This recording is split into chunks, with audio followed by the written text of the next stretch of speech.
Quando Deus Ele nerfou ele. cria Adão e Eva, ele também cria algo tão tentador pra começar a ter pecado. Uhum. Por que ele criou esse fruto proibido? Eu vou responder colocando uma outra pergunta para introduzir a resposta. Quem pagou o maior preço disso? Nós? Não, ele. Por quê? Quando Deus criou os seres humanos, ele criou os seres humanos livres. Tá bom? A inteligência artificial é muito legal. Mas eu não queria dormir com uma mulher de inteligência artificial. Não. Não. Você entendeu? Pode ser uma foto chopada, mas eu prefiro o ao vivo do que a foto. Sim. Tá certo? Se Deus criasse um monte de iPhones ou Samsung, a gente ia obedecer o que Deus queria. O meu telefone aqui, se eu quiser agora aqui tirar uma foto de vocês, eu tiro, ele me obedece. Você entendeu? Se eu quiser ligar a lanterna aqui, ó, ele ligou, ele me obedece.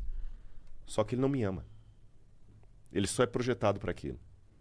Então, para me amar, tem que ser mais do que uma coisa inteligente, tem que ser mais do que uma coisa programada, tem que ser uma coisa livre.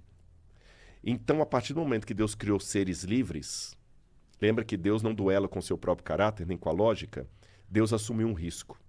Ele pode ser rejeitado. E ele poderia muito. Poderia. Desde o início, Desde o da início. criação. Exatamente. Então, como eu falei, o meu celular não tem escolha. Isso tava no controle de Deus? Tava. Ele ser rejeitado ou não? Tava. De que maneira? Ele estava disposto a pagar o preço. Como eu falei, o celular não rejeita o que eu falo. A Laura pode rejeitar. Sim. Mas é melhor tê-la no relacionamento que relacionar com o celular. Então ele criou seres livres. Só que ele colocou leis no universo para organizar a vida desses seres livres. Tanto leis naturais, leis da física, como leis morais. Por exemplo, o Sol tem a sua órbita. O Sol não está ali para poder ficar... A Terra não está ali para ficar fazendo quadrado. Tudo direitinho. Agora, quando essa lei de Deus foi quebrada, começou uma coisa no universo chamada morte. Antes não existia? Não. A morte não fazia parte dos planos de E Deus. como que a gente ia viver num mundo onde não se morre as pessoas? Ia ter lugar pra todo mundo? Sim. Como? Ó, só para você ter uma noção, nós temos duas maneiras de responder isso. Uma delas, que o limite de crescimento de Deus seria encher a terra. Porque ele falou com Adão e Eva assim, cresçam, multipliquem-se e encham a terra. Alguns autores pensam, olha, encheu a terra, acabou. Toda vez que vem essa passagem pra mim, aí na minha cabeça fica assim, de coração, vou falar de forma chula. Isso era incesto? De coração. Sim, mas não, de coração era. O primeiro, no início, os primeiros filhos de Adão e Eva tiveram que casar com irmãos. Porque tinha Adão e Eva. E deles dois, o mundo. Tem que ter um casamento incestuoso aí. Na verdade, o incesto se tornou problemático com o tempo, por isso Deus proibiu. Mas eu não sei como era a fisiologia adâmica. Era outra fisiologia, não era diferente da nossa. Entendi. Você entendeu? Então, nessa questão, quando a humanidade caiu em pecado e foi condenada à morte eterna, e quando eu digo condenada à morte eterna, eu vou explicar isso. Porque uma vez o Richard Dawkins, aquele famoso ateu, escreveu Deus um Delírio, Richard Dawkins falou assim, Deus é um manipulador, um marido ciumento, aquele que fala assim, ou fica comigo que não eu te mato. Porque parece mesmo, quando você olha assim, Deus fala assim, olha, se você ficar comigo, eu vou te amar e vou te trazer para o paraíso. Se você não quer, eu vou te jogar no inferno. Realmente, parece um namorado possessivo. Vou falar com ela, ou fica comigo, ou senão eu vou te matar. Isso é um bandido que faz um negócio desse. Então Deus é assim. A comparação não é essa. Quando Deus fala para nós ficarmos nele, senão nós vamos morrer, seria algo semelhante à água dizendo para o peixe, viva em mim, senão você vai morrer. A água não é um namorado possessivo. Se a água pudesse pensar, né? Sim. A água é o único meio do peixe viver, porque não existe vida de peixe fora d'água. Então, se a água vira para o peixe e fala assim, peixe, não saia de mim, senão você vai morrer, a água não está sendo manipuladora, nem possessiva, nem arrogante, nem ciumenta. A água está sendo apenas lógica. Da mesma maneira que a água diria para o peixe, viva em mim, senão você vai morrer, Deus diz para os seus filhos, fiquem em mim, senão vocês vão morrer, porque não existe vida fora de mim.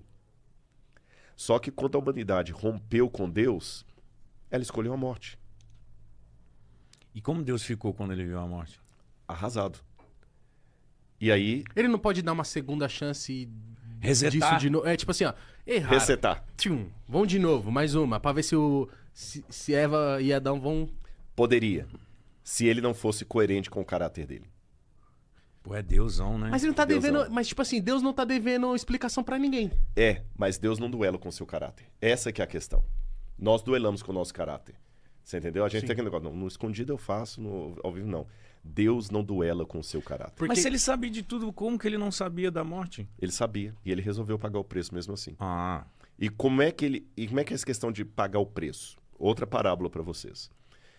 Dizem que uma vez um rei colocou regras no reino dele para organizar a vida de todo mundo. E tudo funcionava bonitinho. Por exemplo, ninguém roubava naquele reino, porque estava escrito na lei lá: se alguém roubar, vai ter os olhos arrancados. Causa e consequência. Ninguém roubava.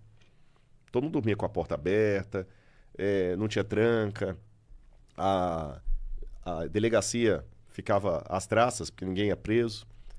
Se roubava, quem quer perder o olho? Um belo dia, os soldados trouxeram: majestade, esse rapaz aqui foi apanhado em flagrante roubando. E a lei mandou arrancar os olhos. Sim, a lei manda isso. Só que tem um problema, majestade, é o seu filho.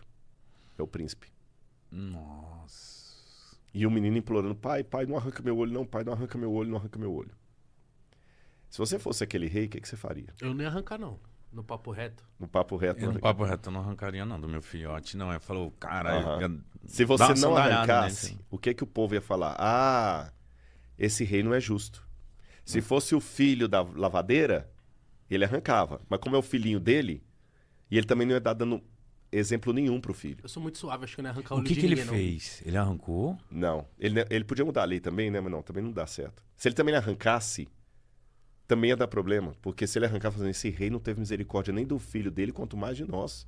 Que rei tirano. Então ele não podia arrancar e não podia não arrancar. Palavra de rei não volta atrás. Sabe o que ele falou? Palavra de rei não volta atrás. São 2 olhos que a lei requer, Os são meus. 2 olhos que a lei terá. Os dele. Arranquem os meus olhos e deixe meu filho vivo. Por que ele fez isso? Por amor. Ele conjugou o amor divino com a posição soberana de monarca. Deus fez a mesma coisa. O ser humano precisa de perdão, ele terá o perdão. Mas para perdoar a humanidade, alguém tem que enfrentar a morte eterna. Aí fala São João 3,16: Deus amou o mundo de tal maneira que deu seu único filho, para que todo aquele que nele crê não pereça, mas tenha vida eterna. Ou seja, para a gente ter esse papo reto aqui, Jesus morreu na cruz do Calvário. Isso para mim é tão sério, tão forte, tão lindo, que eu sei que a única coisa que me garante ir para o céu não é a boa obra que eu faço, não é a caridade que eu faço, não é guardar a lei, é aceitar a Cristo como Salvador pessoal. E os meus pecados estão lavados no sangue do Cordeiro. E daqui por diante, e os erros que eu cometer, Ele pode me perdoar se eu me arrepender. E as obras são só o resultado da minha caminhada com Ele. Existe pecado imperdoável? Existe. Jesus falou Que é o contra o Espírito contra o Santo. Espírito Santo. E o que é o contra o Espírito Santo? É você duvidar dele? O pecado contra o Espírito Santo é quando a pessoa atinge tal situação em que a pessoa não volta mais, ela não se arrepende mais. Não é Deus que desiste da pessoa, a pessoa que desiste de Deus de maneira Finita, assim. finita, não tem como. Por exemplo, o diabo cometeu o pecado contra o Espírito Santo, não tem mais como o diabo se arrepender. Não mesmo? Não. Pela Bíblia, o caso dele já está decidido.